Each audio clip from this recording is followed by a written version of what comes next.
kajian singkat ya pada subuh hari ini terkait dengan pengikut yang tercela. Kita sudah sering mendengar kriteria-kriteria pengikut yang terpuji. Di antaranya misalnya kita sering mendengar firman Allah Subhanahu wa taala dalam surat Ali Imran ayat 31 ketika Allah mengatakan qul in kuntum tuhibbunallah fattabi'uni yuhibbukumullah. Katakan wahai Muhammad kepada umatmu, apabila kamu mencintai Allah atau kalian in kuntum kalian mencintai Allah, maka ikuti aku, fattabi'uni yuhibbukumullah. Ikuti aku, maka Allah akan mencintai kalian. Nah, ini sering kita dengarkan dan sering kita dijelaskan maknanya. Yang artinya apa? Kalau kita mau menjadi orang-orang yang dicintai oleh Allah, maka kita harus mengikuti Rasulullah. Artinya apa? Orang yang mengikuti Rasulullah Muhammad SAW itu adalah pengikut yang terpuji.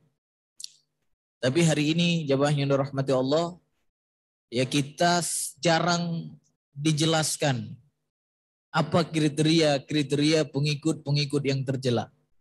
Al-matbu' ya al-mazmum, pengikut yang tercela. Jadi ada yang mamduh, yang terpuji, ada yang mazmum, tercela. Nah, pada hari ini insya Allah saya akan sebutkan beberapa contoh atau kriteria pengikut yang tercela itu. Harapannya apa? Setelah kajian kita terselamatkan dari menjadi pengikut yang tercela itu.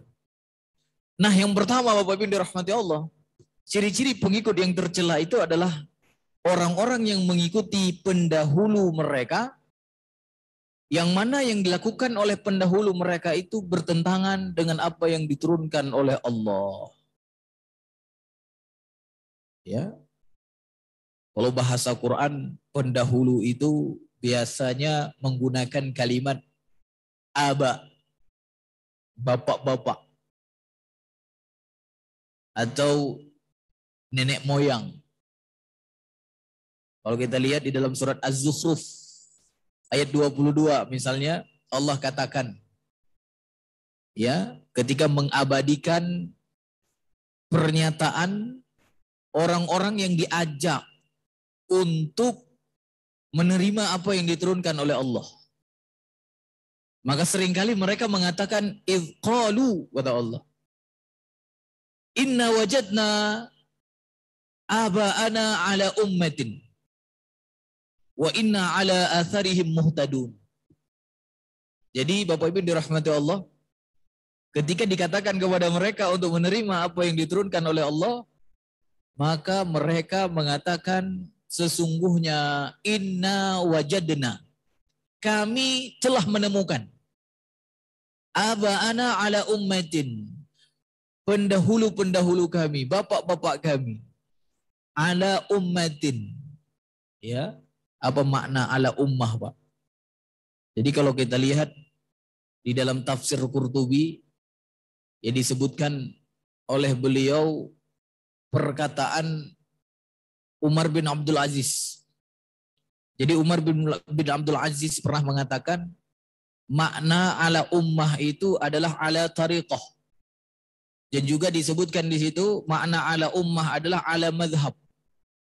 Jadi ketika mereka mengatakan inna wajadna aba'ana ala ummatin, maksudnya apa? Kami telah menemukan bapak-bapak kami atas sebuah jalan, ala tariqah, sebuah jalan. Atau kalau diartikan ala madhab, berarti kami telah menemukan bapak-bapak kami di atas sebuah madhab. Wa inna ala atharihim, kata mereka kemudian, dan kami di atas apa yang telah dilakukan oleh mereka, ala atharihim muhtadun, telah diberi petunjuk untuk mengikuti mereka. Nah, ini apa yang dikatakan oleh orang-orang yang ketika diajak untuk menerima atau menjalankan apa-apa yang diturunkan oleh Allah Subhanahu wa taala. Jadi Bapak Ibu dirahmati Allah, ketika ada seseorang atau ada manusia yang kemudian disampaikan kepadanya apa-apa yang diturunkan oleh Allah terkait dengan semua aspek kehidupan kita. Karena kalau kita lihat di dalam syariat Islam, ternyata semua apa yang kita lakukan di dunia, baik itu yang terkecil maupun yang terbesar, Allah Subhanahu wa taala dan Rasul-Nya sudah mengaturnya. Bahkan dari yang masalah orang masuk toilet, itu Islam sudah membicarakan undang-undang bagaimana masuk toilet. Apalagi Pak, masuk istana negara. Begitulah kira-kira. Jadi semua syariat Islam, syariat Allah Subhanahu wa taala itu mengatur semua aspek kehidupan kita. Maka ketika kita katakan kepada manusia-manusia untuk kemudian menerima, menjalankan hidupnya sesuai dengan apa yang telah diturunkan oleh Allah dan diajarkan oleh Rasul-Nya, mereka seringkali mengatakan apa? Inna wajadna aba'ana ala ummatin. Kami telah menemukan bapak-bapak kami atas sebuah jalan. Wa inna ala atharihim muhtadun. Nah, kalau kita lihat tentang tercelanya mereka, Pak, orang-orang yang mengikuti pendahulu-pendahulu mereka yang apa yang ada pada pendahulu mereka itu adalah sesuatu yang bertentangan dengan apa yang diturunkan oleh Allah. Kita bisa lihat misalnya surat Al-Maidah ayat 104. Allah katakan di situ apa? Wa idza qila lahum ta'alau ila ma anzalallah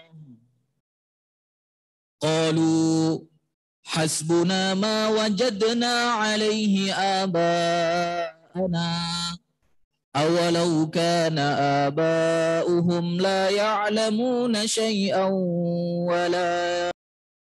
Jadi Allah Subhanahu wa taala di sini Pak? Menggunakan bahasa yang sering digunakan oleh orang Arab. Jadi ketika dikatakan kepada mereka, wa idza qila lahum ta'alu, sudah pernah ke Arab pasti tahu makna ta'al. Apalagi yang pernah belanja misalnya di pasar-pasar di Arab. Kalau Bapak jalan di pasar, mungkin sering terdengar kalimat ta'al, ta'al, ta'al. Kan gitu ya? Apa artinya, Pak? Sini gitu ya. Ta'al, ta'al, ta'al. Itu kan bahasa yang sangat sorih sekali kan? Sangat jelas gitu. Enggak pakai bahasa-bahasa yang butuh tafsir gitu kan? Allah katakan wa idza qila lahum, ketika dikatakan kepada mereka ta'alau, ta'al. Kepada apa? Ila ma anzalallahu. Kepada apa yang telah diturunkan oleh Allah. Wa ila rasul. Dan kepada apa yang dijelaskan oleh para rasul. Khususnya Nabi kita Muhammad SAW kepada sunnah-sunnahnya. Ta'alau ila ma anzalallah. Ayo ke sini kepada apa yang telah diturunkan oleh Allah. Sama seperti kita hari ini, Pak ya. Ustadz-ustadz kita ngajak, ayo kita menjalankan apa yang diturunkan oleh Allah. Dan juga mengikuti sunnah-sunnah Rasul. Wa ilar Rasul. Maka apa kata mereka, Pak? Mereka mengatakan hasbuna. Ini paham pastikan, Pak ya. Karena ada zikir yang sering kita lafadzkan dari kalimat hasbuna kan. Apa zikir itu, Pak? Hasbunallah wa ni'mal wakil. Kan gitu. Apa artinya? Cukuplah Allah bagi kami sebaik-baik pelindung. Hasbuna. Kan begitu. Nah ini kalau zikirnya orang beriman, Pak. Orang yang mau menerima apa yang diturunkan oleh Allah. Tapi kalau mereka ketika diajak untuk kemudian menerima apa yang diturunkan oleh Allah dan apa yang ada pada Rasul-Rasulnya, sunnah-sunnah, Para rasul khususnya Nabi kita Muhammad sallallahu alaihi wasallam mereka mengatakan hasbuna ma wajadna alaihi aba'ana. Ini yang dikatakan oleh mereka, Pak. Cukuplah bagi kami apa-apa yang telah kami temukan. Apa-apa wajadna kami temukan alaihi aba'ana pada mereka bapak-bapak kami. Ini yang dikatakan oleh mereka. Kalau hari ini ada nggak yang seperti itu di antara kita, Pak? Misalnya dalam apa contohnya? Dalam bernegara misalnya. Ini negara ini penting kan gitu. Karena kalau negara mantap, semuanya mantap. Setelah kita mengaji, setelah kita baca Al-Quran, setelah kita dengar sunnah-sunnah Nabi, kemudian kita melihat apa yang ada di dalam undang-undang kita misalnya. Apa yang ada di dalam sumber hukum negara kita misalnya. Setelah kita cek, ternyata banyak yang bertentangan dengan apa yang diturunkan oleh Allah. Kan begitu. Maka kemudian kita katakan kepada pembesar-pembesar itu. Mudah-mudahan di sini ada pembesar-pembesar itu ya. Yang ngurus negara Pak ya. Kita katakan, jalankan apa yang diturunkan oleh Allah. Terapkan itu. Jangan terapkan hukum-hukum atau sesuatu yang bertentangan dengan apa yang diturunkan oleh Allah, Al-Quran dan Sunnah Nabi. Maka seringkali apa kata mereka, Pak? Kalau orang-orang yang nggak mau menerima apa yang diturunkan oleh Allah, dia pun mengatakan, kan pendiri-pendiri terdahulu sudah membuat rumusan, kan gitu. Sudah membangun sebuah sistem. Maka kita harus menjalankan sistem itu. Kita harus membela itu.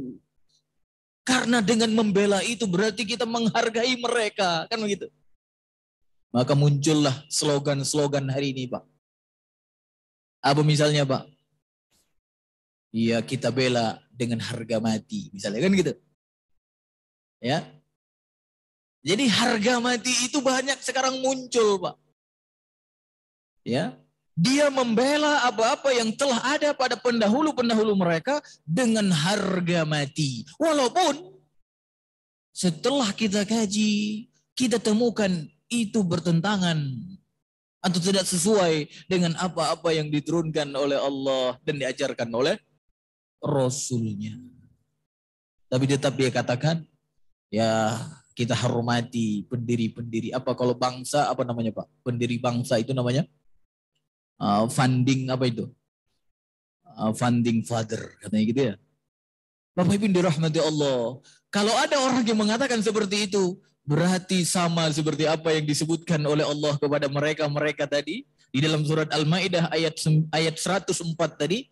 Ketika dikatakan kepada mereka, ta'alau, ayo, mari. Kepada apa yang telah diturunkan oleh Allah. Ilama anzalallah. Wa ilar rasul. Dan kepada sunnah-sunnah nabinya. Maka mereka mengatakan hasbuna, cukuplah bagi kami. Ma wajadna alaihi aba'ana. Cukuplah bagi kami apa-apa yang telah kami temukan. Dan itu dilakukan oleh bapak-bapak kami. Atau pendahulu-pendahulu kami. Dan kemudian Allah mengatakan apa? Awalau kana aba'uhum. Walaupun pendahulu-pendahulu mereka itu, bapak-bapak mereka itu, la ya'lamuna syai'a. Mereka tidak mengetahui sedikit pun, Pak. Dia tidak punya ilmu. Apakah yang dilakukan itu dibenarkan oleh Allah atau dimurkai oleh Allah? Dan bapak-bapak mereka itu bukan orang-orang yang mendapati petunjuk dari Allah. Coba lihat, kan ada apa?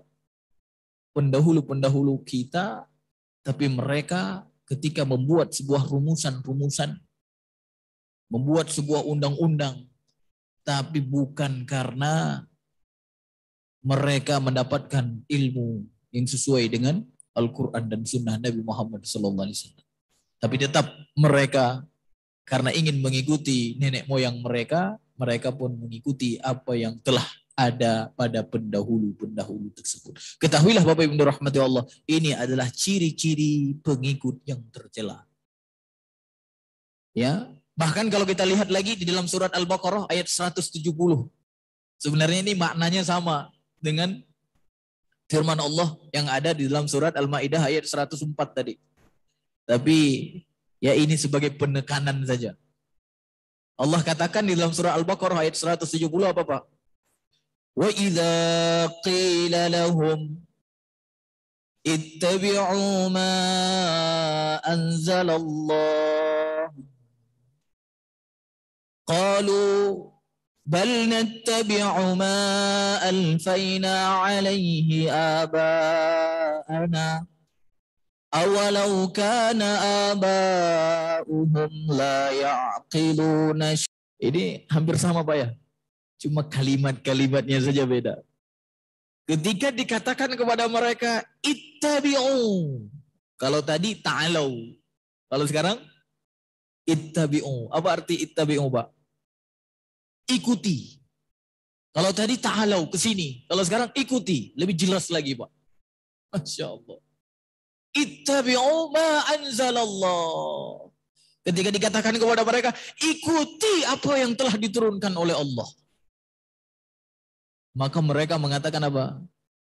Qalu bal nattabi'u.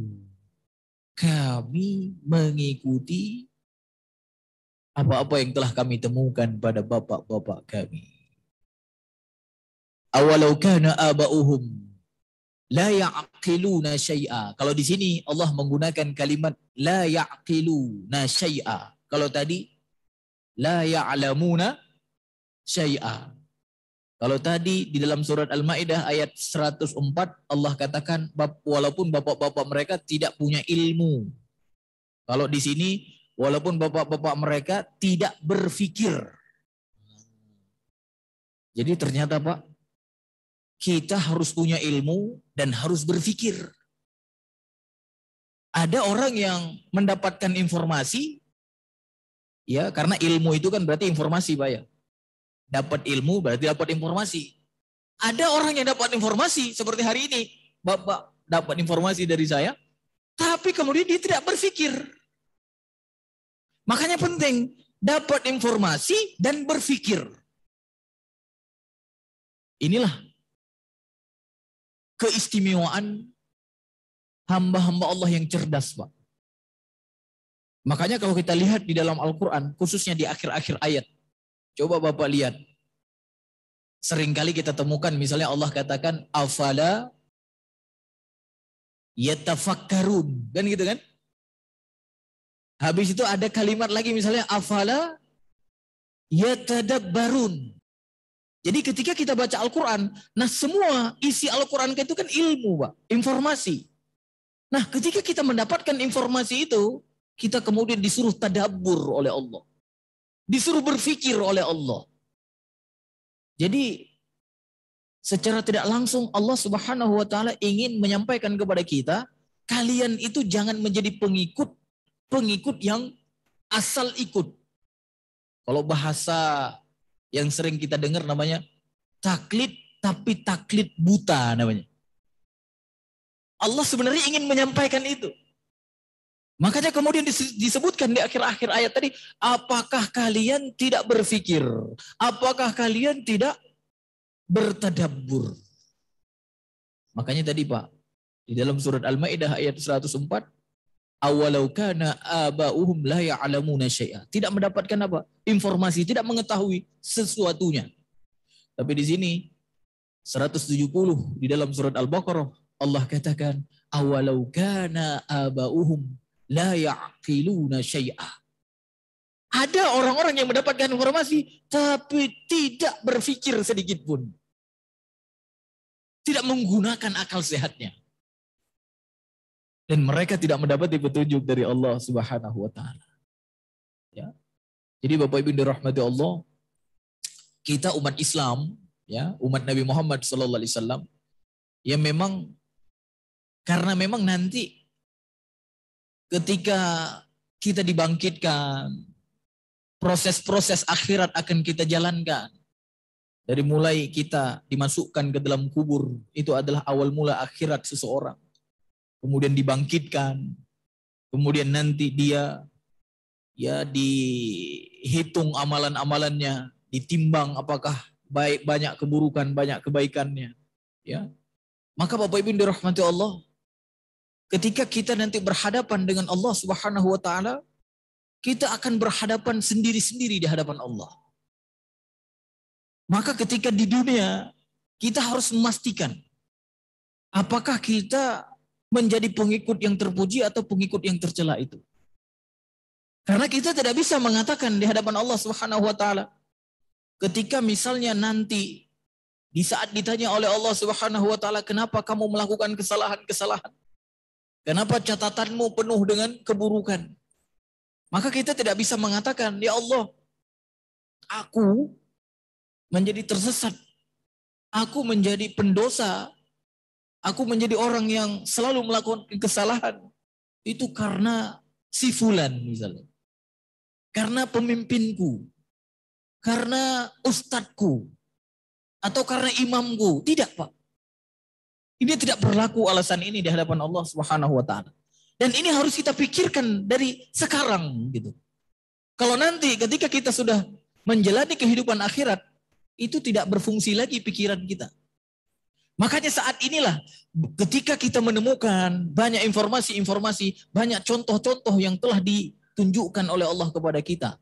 Apalagi kita hidup di akhir zaman, yang mana kita sudah melewati berbagai banyak generasi-generasi terdahulu. Bahkan kalau kita lihat di dalam Al-Quran, ya berapa banyak kisah-kisah yang terpuji dan juga berapa banyak kisah-kisah yang tercela, kan begitu. Yang umumnya kisah-kisah terpuji ya kisah-kisah para nabi misalnya. Qasasul Anbiya, cerita para nabi, semua itu adalah kisah-kisah yang terpuji. Begitu juga disebutkan di dalam Al-Quran misalnya, kisah-kisah apa yang dilaknat oleh Allah. Disebutkan bagaimana dilaknatnya Fir'aun. Disebutkan dilaknatnya siapa? Qarun misalnya. Dan lain sebagainya. Disebutkan semuanya. Ini menunjukkan apa? Kita harus berpikir yang mana yang harus aku jadikan sebagai teladan. Sehingga apa? Nanti Bapak Ibu dirahmati Allah, ya kita terselamatkan, tidak menjadi pengikut yang tercela itu.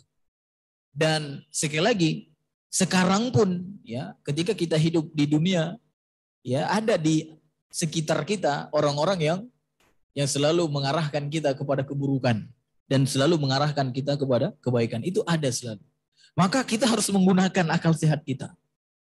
Ya, karena sekali lagi kita nanti tidak bisa beralasan kepada Allah Subhanahu wa taala, aku menjadi salah, aku menjadi tersesat itu gara-gara guru fulan atau ustadz fulan atau pemimpin fulan atau si fulan. Tidak bisa. Kita akan diminta pertanggungjawaban oleh Allah Subhanahu wa taala itu dalam keadaan sendiri-sendiri. Dan itu yang disebutkan oleh Allah di dalam surat Maryam, Pak. Ya. Ayat 93 nanti bisa ditadaburi, Pak. 93, 94, 95. Apa kata Allah? In kullu man fis samawati wal ardh illa atir rahmani 'abda, kata Allah. Jadi tidaklah apa yang ada di langit dan bumi illa atir rahmani 'abda, kecuali akan mendatangi Allah Subhanahu wa taala sebagai seorang hamba. Jadi semua yang ada di langit dan di bumi, semua itu siapa, Pak? Hamba Allah. Laqad ahsahum, kata Allah. Sungguh semua mereka itu hamba-hamba Allah telah terhitung jumlahnya. Ya. Wa'addahum adda. Terhitung dengan terperinci. Jadi tidak ada makhluk Allah yang tidak terhitung, Pak. Semua sudah diketahui jumlahnya oleh Allah. Mulai sejak penciptaan Adam sampai nanti hari kiamat, berapa jumlah orang itu sudah terhitung dengan terperinci di sisi Allah Subhanahu wa taala. Dan mereka semua adalah hamba-hamba Allah. Dan kemudian di ayat 95-nya kata Allah apa? wa kulluhum, semua mereka. Semua mereka. Atihi, akan mendatangi Allah Subhanahu wa taala. Yaumal qiyamati, pada hari kiamat nanti. Farda, kata Allah. Mereka akan mendatangi Allah Subhanahu wa taala pada hari kiamat sendiri-sendiri. Ya. Makanya nggak bisa, Pak. Nanti kita bilang, ya Allah, aku tersesat gara-gara itu tuh. Ya, nggak bisa. Makanya berpikir, apabila kita temukan dari pendahulu-pendahulu mereka, atau mungkin pada orang-orang yang ada di sekitar kita, ternyata bertentangan dengan apa yang diturunkan oleh Allah, kita harus berlepas diri darinya. Jangan menjadi pengikutnya. Ya. Kalau kita lihat di dalam surat Mudassir ayat 38, itu lebih jelas lagi kata Allah. Kullu nafsin, setiap jiwa, kata Allah. Setiap jiwa, Pak, satu-satu. Bima kasabat, dengan apa yang telah mereka usahakan. Dengan apa yang telah mereka lakukan. Rohinah. Tergantung mereka dengan itu. Kalau dia melakukan kebaikan, akan diberikan reward. Kalau dia melakukan kesalahan, dia pun akan di punishment. Artinya apa? Akan dihukum dia. Sendiri-sendiri.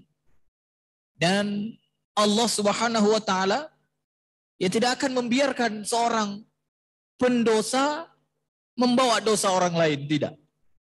Ya, di dalam surat Fatir ayat 18 itu kan. Wala taziru waziratu wizra ukhra. Pendosa itu tidak membawa dosa orang lain. Ustadz tidak bawa dosa Ustadz Yusril tadi ya. Tidak bawa, Pak. Antum ikut saya, antum dosa. Kalau ikut yang salah. Kan gitu. Karena Rasulullah SAW pernah mengatakan gini. Terkait dengan kesalahan nih. Man sanna fil Islam sunnah sayyi'ah. Rasulullah. Barang siapa yang di dalam Islam dia menghidupkan keburukan. Dia contohkan keburukan. Nah, ini sayyi'ah ini kalau kita lihat ya secara maknanya luas. Sayyi'ah keburukan. Ada keburukan di dalam agama, ada keburukan di dalam muamalah, ada keburukan-keburukan yang lain. Jadi intinya di dalam Islam barang siapa yang menghidupkan keburukan, maka kata Rasulullah SAW, fa'alaiha wizruha. Fa'alaihi wizruha. Maka baginya dia mendapatkan dosanya. Jadi setiap yang mencontohkan atau yang menghidupkan keburukan, pasti dia akan mendapatkan dosa di sisi Allah. Dan kemudian kata Rasulullah SAW, wa wizru man amila biha min ba'dih. Dan ada tambahan dosa, Pak, buat orang yang mencontohkan keburukan itu. Karena begitu dia mencontohkan keburukan, otomatis kan dilihat oleh orang lain banyak. Misalnya datang saya hari ini ke Masjid Al-Aqsa ini, saya mengajarkan satu keburukan yang bertentangan dengan syariat Allah. Bertentangan dengan apa yang diturunkan oleh Allah. Keburukan. Otomatis Bapak kan lihat. Dan kemudian mungkin ada yang mengikutinya. Kan gitu. Ada yang mengikutinya. Apalagi saya pakai apa namanya? Jubah gitu kan. Ah, ini kayaknya soleh nih Ustadz. Ini ilmunya banyak kayaknya. Pakai surban pula kan. Ya, kayaknya nih benar ini apa yang disampaikan Ustadz. Ya. Jadi saya padahal menghidupkan keburukan. Saya ingin mengarahkan Bapak jauh dari syariat Allah. Ya. Maka Bapak Ibu dirahmati Allah, ada yang mengikutinya. 1, 2, 10 orang misalnya. Maka Bapak Ibu dirahmati Allah, bagi saya yang telah mencontohkan keburukan, ditambah dosanya oleh Allah berapa banyak pengikut kesalahan tersebut. Jadi dosa yang mencontohkan keburukan jadi berapa, Pak? Jadi kalau ada pengikutnya 10, dia sendiri dapat dosa, tambah 10 pengikut, 11 dosa yang dia dapatkan dari Allah Subhanahu wa taala. Lalu mungkin ada pertanyaan, Ustadz, gimana yang 10 itu? Kan dia ikut ustadznya, kan gitu ya? Gimana Ustadz? Apakah dia tetap mendapatkan dosa atau dia diampuni oleh Allah? Maka Rasulullah sallallahu alaihi wasallam mengatakan, min ghairi ayyang quso min auzarihim syai'a. Ini harus dipegang, Pak. Dengan tidak mengurangi dosa-dosa pengikutnya sedikit pun. Paham Pak ya? Makanya saya katakan jangan jadi pengikut yang tercela. Karena Bapak tidak bisa katakan nanti di hadapan Allah, ya Allah, tuh Ustaz Rahmat tuh yang ngajarin. Hukum aja dia, tabok aja dia. Gak bisa Pak. Mungkin ditanya sama Allah, ente ngapain ketika di dunia? Ente dikasih otak, dikasih pikiran. Kenapa kamu tidak berpikir? Mungkin begitu jawabannya. Dan itu ada dalam Al-Quran Pak ya. Afala yatafakkarun. Apakah kamu tidak berpikir? Afala yatadabbarun. Apakah kamu tidak bertadabbur? Maka semua orang-orang yang diajak atau disesatkan oleh syaitan-syaitan itu Pak, nanti mereka ketika meminta pertanggungjawaban kepada syaitan itu pun berlepas tangan dari mereka. Dan mereka bahkan para syaitan itu mengatakan kami takut kepada Allah. Insyaallah Pak. Ya. Jadi Bapak Ibu dirahmati Allah, umat Islam itu adalah umat yang cerdas. Walaupun dia temukan itu dilakukan oleh pendahulu-pendahulu mereka. Ribuan tahun, ratusan tahun. Kalau itu ternyata bertentangan dengan apa yang diturunkan oleh Allah, maka jangan pernah kita katakan hasbuna ma wajadna alaihi aba'ana. Jangan katakan cukuplah bagi kami apa yang telah kami temukan. Apa-apa yang ada pada bapak-bapak kami. Tapi jadilah orang yang mengatakan apa Pak? Hasbunallah wa ni'mal wakil. Ya. Pelindung kami cukup Allah saja. Bukan cukup apa yang telah kami temukan pada pendahulu-pendahulu kami. Jadi anak-anak muda ini harus cerdas. Jangan sampai menjadi pembela harga mati, ternyata yang dibela itu adalah sesuatu yang bertentangan dengan apa yang diturunkan oleh Allah. Tapi kalau kita ketahui sesuatu yang diturunkan oleh Allah dan kemudian itu dihinakan, maka boleh bagi kita untuk kemudian membela sampai dengan harga mati. Wallahu a'lam bishawab.